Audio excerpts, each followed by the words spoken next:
सो IPO की बौछार के बीच में एक नया आईपीओ है जिसका नाम है ये सन कैक्स केयर लिमिटेड नाम से ये कंपनी है जो कि अपना आईपीओ लेके आ रही है। ये कंपनी करती क्या है, ये काफ़ी टाइप्स के डाइज बनाती है। मतलब जो कलर्स नहीं देखते हैं हम लोग, जैसे मान लीजिए जो कपड़े के ऊपर जो कलर लगा हुआ आता है तो वो कलर कहाँ बनता है, वो डाई कहाँ बनती है, ये कंपनी बनाती है। जैसे हम लोग पेपर के ऊपर अलग अलग कलर्स के जो पेपर्स देखते हैं वो डाई, पेंट्स में जो अलग अलग कलर्स यूज होता है वो डाई, इंक्स, सोप्स, जहाँ भी हम कलर्स देखते हैं अलग अलग प्रकार के, जहाँ पे वो डाई यूज़ होती मतलब बनती है, वो एक काम ये कंपनी करती है। सो ये कंपनी जो हमसे क्या मांग रही है, ये बोल रही है कि हमारा 24 जुलाई से 26 जुलाई के बीच में आईपीओ आ रहा है जिसके अंदर हम लोग अप्लाई कर सकते हैं। और 3 अगस्त को वो आईपीओ जो है वो कंपनी जो है लिस्ट हो जाएगी स्टॉक मार्केट में। ये कंपनी जो है 40 रुपये पर शेयर के हिसाब से अपना आईपीओ लेके आ रही है। 3000 का लॉट साइज रखा है और 1,20,000 रुपये की टोटल अपने को जरूरत पड़ने वाली है एक आईपीओ की फाइल लगाने के लिए।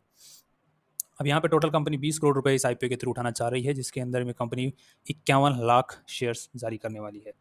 सो यहाँ पर कंपनी की अगर हम कमाई की बात करते हैं तो यहाँ पे लेटेस्ट रिजल्ट के अकॉर्डिंग कंपनी ने 6 महीने का डेटा के अनुसार, जो कि 30 सितंबर 2022 तक का डेटा है, सो वहाँ पर कंपनी ने 14 करोड़ की सेल की है 6 महीने के अंदर में, जहाँ पर कंपनी ने 2.5 करोड़ रुपए नेट प्रॉफिट निकाला है, तो जो कि ऑन एन एवरेज 17-18% के आसपास में आता है।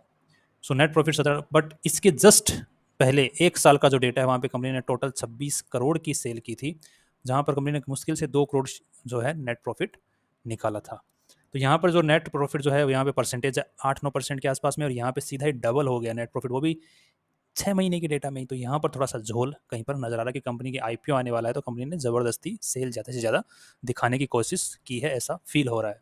इसी चीज़ को अगर हम लोग थोड़ा सा वेरीफाई करते हैं इसके प्रॉफिट एंड लॉस डेटा के साथ में, तो यहाँ पर अपने को क्लियरली एक चीज़ दिख पा रही है कि इसके जो पहले एक साल का जो डेटा था वहाँ पर कंपनी की जो मैन्युफैक्चरिंग कॉस्ट है वो सेम है 64% के आसपास में, जो कि टोटल रेवेन्यू है उसका। बट यहाँ पे टोटल इन्वेंट्री जो है, इन्वेंट्री ऑफ फिनिश्ड गुड्स, मतलब कंपनी क्या करती है, फिनिश्ड गुड्स की एक इन्वेंट्रीज बना के रखती है, मतलब ऑलरेडी मतलब जो प्रोडक्ट्स होते हैं उनको पूरा बना बुनू के रखती है वेयर हाउस में।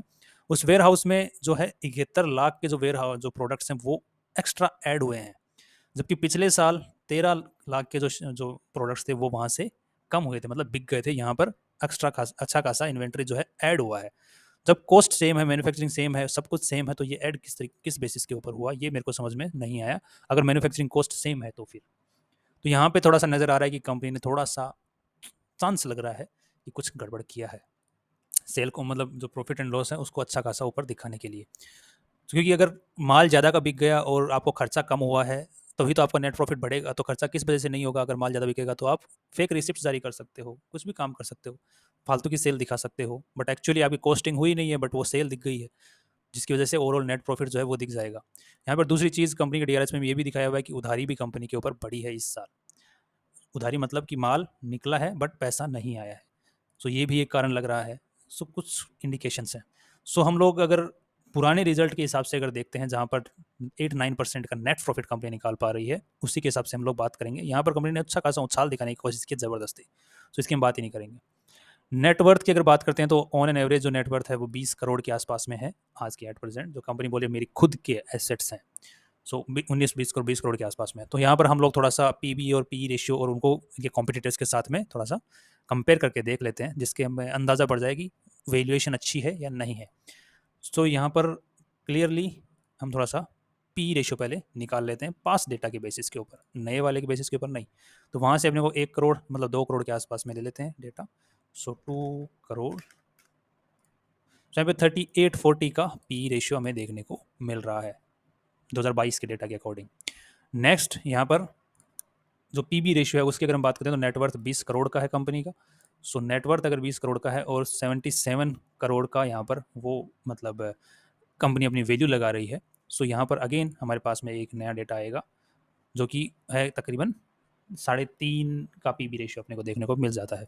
तो इसी चीज़ को हम कंपेयर करके देख लेते हैं। तो यहाँ पे 3.5 का पीबी रेशियो, बट जो कॉम्पिटिटर है उसका 2 का पीबी रेशियो, 1.2 का, 0.5 का, और यहाँ पर इन्फोसिस तो सॉरी उशांति कलर के इसका भी 1.3, मतलब पीबी रेशियो महंगा है। बट आईपीओ आने के बाद में कंपनी के पास में पैसे चले जाएंगे तो वो पीबी रेशियो वो सुधर जाएगा, जो कि अगेन कितना सुधर जाएगा, 1.7 1.8 के आसपास में चला जाएगा। तो यहाँ पर काफ़ी सारी जो कंपनीज हैं ऑलरेडी कॉम्पिटिटर्स में उनके आसपास में ही पीबी रेशियो रह जाएगा, बट पी रेशियो नहीं सुधरेगा, वो खराब ही रहने वाला है। सो यहाँ पर 20 का पी है, 9 का पी है, 13 का है, 66 का है। सो यहाँ पर जो पास डेटा के बेसिस के ऊपर अगर हम पी रेशियो निकालते हैं जो कि कितने का था, 38 का, 40 का, सो 4T का पी रेशियो, यहाँ पे आप किसी भी कंपेनी के साथ कंपेयर करके देख सकते हो। एक कंपनी है जो कि उशांति है, इस कलर केमिकल्स इसके साथ में हो रहा है। बाकी ऑन एन एवरेज जो पी रेशियो उससे काफ़ी ज़्यादा है, डबल से भी ज़्यादा है। सो फाइनली हमारा जो अगर वैल्यूएशन के बेसिस के ऊपर हम इस कंपनी में लगाने की कोशिश करते हैं पैसा, तो वैल्यूएशन वाइज थोड़ा सा महंगा है। कंपनी कमा कम रही है कॉम्पिटिटर्स के मुकाबले, कॉम्पिटिटर्स जितना नहीं कमा रही है, और पीवी रेशियो सेम ही है कॉम्पिटिटर्स के मुकाबले, कमाई थोड़ा सा कम है बस। अब ट्रेंड की अगर बात करें तो ट्रेंड आजकल काफ़ी अच्छा चल ही रहा है मार्केट में सभी का ही। इसका देखते हैं कितना चल रहा है ट्रेंड। तो यहाँ पे 3.5 का यहाँ पे है, तो मतलब ऑलमोस्ट 9-10% के आसपास में पॉजिटिव में ट्रेंड चल रहा है। जीएमपी पॉजिटिव में चल रहा है। अगर ये अपने को 30% के अबव देखने को मिलता है लास्ट डे ऑफ मतलब आईपीओ का तक, तो हमें इसके अंदर अप्लाई करना कर सकते हैं, अदरवाइज इग्नोर करें तो बेटर है। सी यू टुमारो।